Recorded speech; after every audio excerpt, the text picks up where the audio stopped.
अलग है, और इन पाखंडियों ने उस धर्म का जो स्वरूप बना दिया, आज वो अलग हो गया। वो तो मान्यताएं है, वो धर्म नहीं है। 2-3 मान्यताओं के ऊपर मैं बताता हूँ और आप उससे समझ जाएं। मैं बचपन में था, बहुत छोटा, एक बार भूकंप आया तो दीवारों में दरार वगैरह पड़ गई, छोटे बड़े सब परेशान हो गए। तो हमारी दादी पास में बैठी थी। मैं दादी से बोला, दादी ये भूकंप क्यों आता है? बोला, बेटा ये धरती हिल जाती है इसलिए आता है। मैंने कहा, धरती क्यों हिलती है ये? बोला, ये शिव जी के बैल के सींग पे टिकी हुई थी और वो बेचारा थक गया तो थके थके उसको एक सींग से दूसरे सींग पे बदलनी पड़ती है। तो जब वो झटका लगता है तो वो भूकंप आता है। आपको भी यही कहानी सुनी है ना बचपन में? हाँ, सब ने नाड़ी लाड़ी सबने सुनी हुई है। तो बोले इसलिए भूकंप आता है। तो मैं बचपन से ही मैं यूँ समझो कि अगले के दिमाग में उसको खून खाने वाला था। जब तक कोई बात मेरे क्लियर न हो जाए तब तक मैं प्रश्न पूछता ही रहता था। तो दादी ने 2 बातें बताई, तो तीसरी बताई तो मैं सोचने में पड़ गया। अब बात तो सही है, जब दादी बता रही है तो मेरे आगे उससे बड़ा क्या है। तो मैंने कहा, दादी धरती हिली, भूकंप आया इसलिए हमारे मकान में दरार आई। तो दरार इसलिए आई कि धरती हिली, धरती इसलिए हिली कि धरती शिव जी के बैल के सींग पे टिकी थी और उसने इधर से उधर से बदली। तो मैं पूछा, दादी शिव जी का बैल कित खड़ा था? तो दादी ने मेरी तरफ देखकर मुंह पर थप्पड़ मारा, भाग गया यहाँ से, क्योंकि उसका जवाब नहीं था ना। तो जवाब नहीं होता तो फिर थप्पड़ होता है। तो ये एक कहानी है। एक कहानी तो मैं पहले ये सुनाता हूँ। बात तो ये वेद की है और बात है ये साइंस की। यदि ये ज्यों की त्यों बात आप किसी साइंटिस्ट से इसरो में जाकर के सुनाएंगे या नासा में जाकर के सुनाएंगे तो वो आपका सम्मान करेंगे या आपका मजाक उड़ाएंगे? बताओ, मजाक उड़ाएंगे। अब दूसरे इसको वेद का मतलब बात ये वेद की है, पर कैसे साइंस पाखंड बन गई, कैसे ये उपदेशक भी सुन रहे थे आपसे कान लगा करके इस बात को, कैसे साइंस एक पाखंड बन गई, कैसे अंधविश्वास बन गई और कैसे धर्म का मजाक बन गया, ये मैं आपको बताता हूँ। एक शब्द से संस्कृत साहित्य में बहुत सारे चीजों को बोला जाता है। मतलब एक शब्द में कईयों के नाम होते हैं, कईयों के। जैसे सारंग एक शब्द है। क्या शब्द है? सारंग। सारंग सांप का भी नाम है और सारंग मोर का भी नाम है और सारंग बादल का भी नाम है। तो एक कवि ने एक कवित्व बनाया। कवित्व का मतलब 2 लाइन की एक कविता बनाई। तो उसने देखा एक मोर ने मुंह में सांप पकड़ लिया और उसने मुंह में सांप पकड़ना था। बादल गड़गड़ाए। तो जब बादल गड़गड़ाता है तो मोर क्या करता है?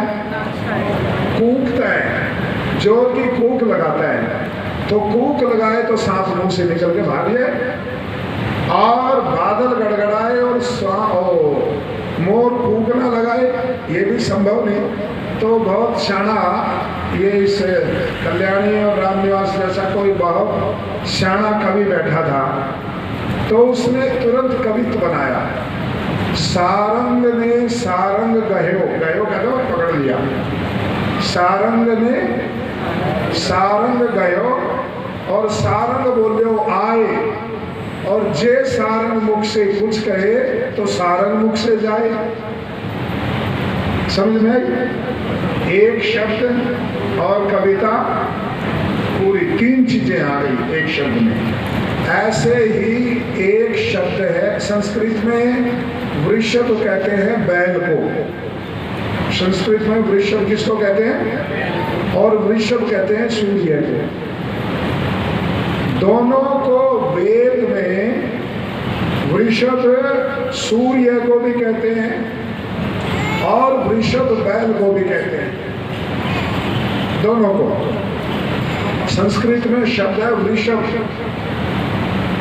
और एक और उक्षा।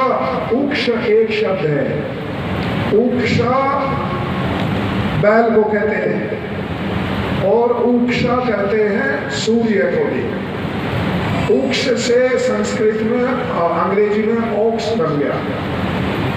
बैल को अंग्रेजी में क्या कहते हैं? ऑक्स, और वो उक्षा संस्कृत से बन गया। संस्कृत में कहते हैं उक्षा। वेद में लिखा है उक्षा दाधार पृथ्वी। उक्ष अर्थात सूर्य ने धरती को धारण किया हुआ है। महर्षि दयानंद जी महाराज ने अपने पूर्णा प्रवचन में कहा, महाभारत में कितने आदमी बचे थे?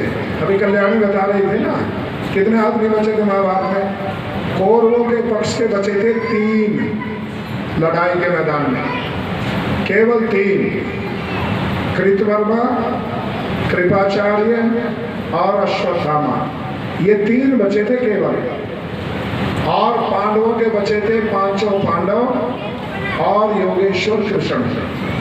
पांडवों के पक्ष के ये बचे थे, युद्ध के मैदान वाले बता, बाकी नहीं बचा कोई भी। तो महाभारत के बाद में पूर्णा के अंदर प्रवचन देते हुए महर्षि दयानंद जी महाराज कहते हैं, महाभारत के बाद में धीरे धीरे धीरे धीरे विद्या कम हो गई, ब्राह्मण और विद्वान मारे गए। फिर जैसे जैसे आगे थोड़ी थोड़ी विद्या बची, वेद का पढ़ना पढ़ाना समाप्त हो गया। जो थोड़े से शब्द सुने थे, उन्हीं शब्दों के ऊपर फिर ये ब्राह्मण विद्वान लोग अपनी रोजी रोटी चलाने लगे।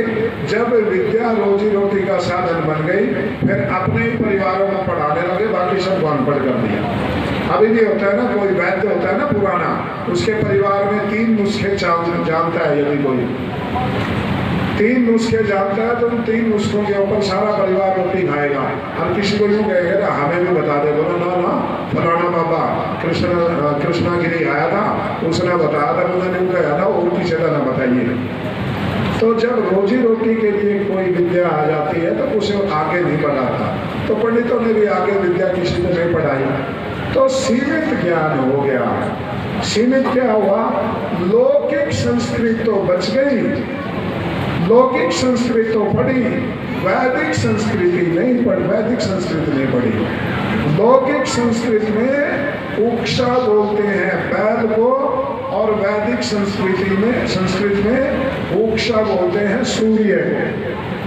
तो वेद में लिखा उक्षा दाधार पृथ्वी, उक्षो दाधार पृथ्वी। उक्ष का क्या लेंगे? बैल लोगे तो लोग मजाक उड़ाएंगे, और सूर्य लेंगे तो सम्मान करेंगे। पर अर्थ दोनों ही है। पर अर्थ लेगा तो दूसरा वो जिसने वेद पढ़े हो। तो वेद ना पढ़े ना पढ़ाए तो अर्थ ले लिया बैल। अब बैल ये सामान्य बैल, गाँव वाला हल चलाने वाला राम सिंह वाला बैल तो धरती को धारण करेगा नहीं, क्योंकि ये खुद धरती पर खड़े हैं। आप वाले बैल तो धरती पर धारण करेंगे नहीं, क्योंकि वो तो खुद धरती पे खड़े।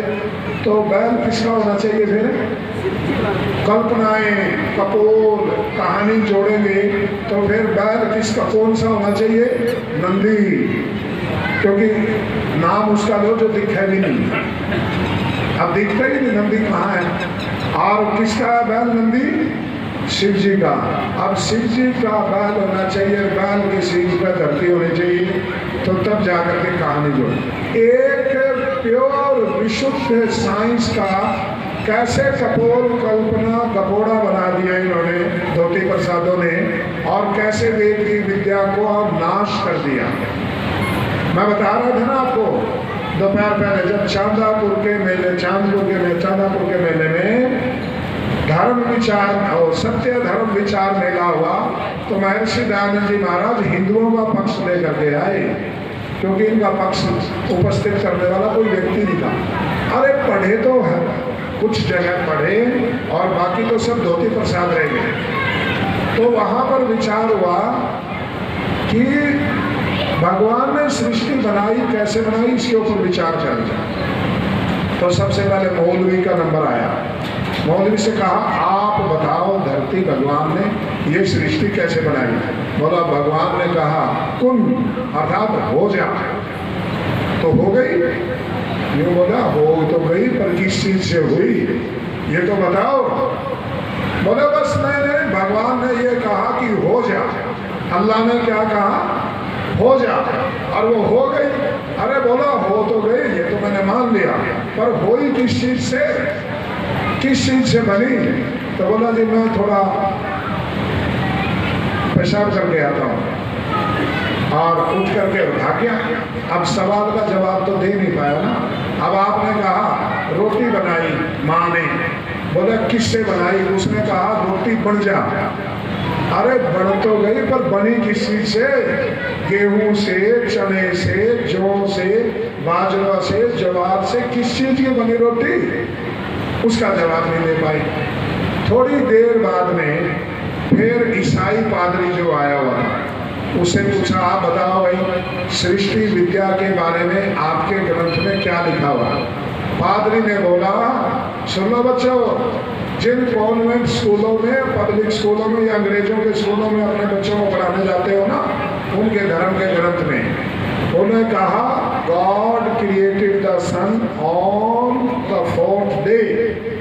भगवान ने सूर्य चौथे दिन बनाया।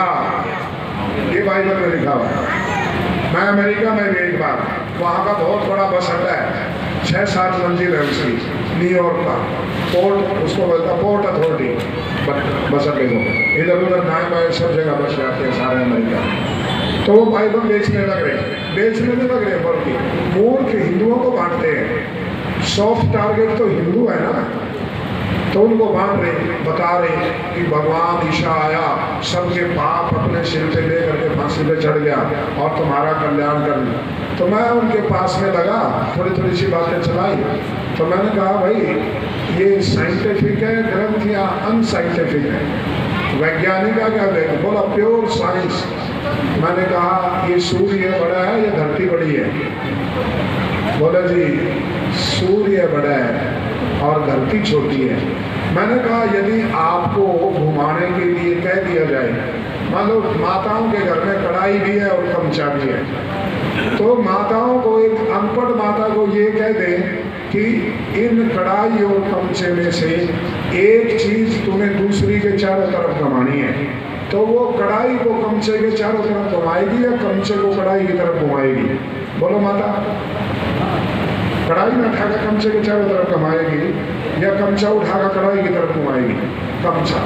मतलब माताएं वैसे भले ही कोई अनपढ़ है, पर वो भी ये जानती है यदि घूमेगी तो छोटी चीज बड़ी के चारों तरफ घूमेगी।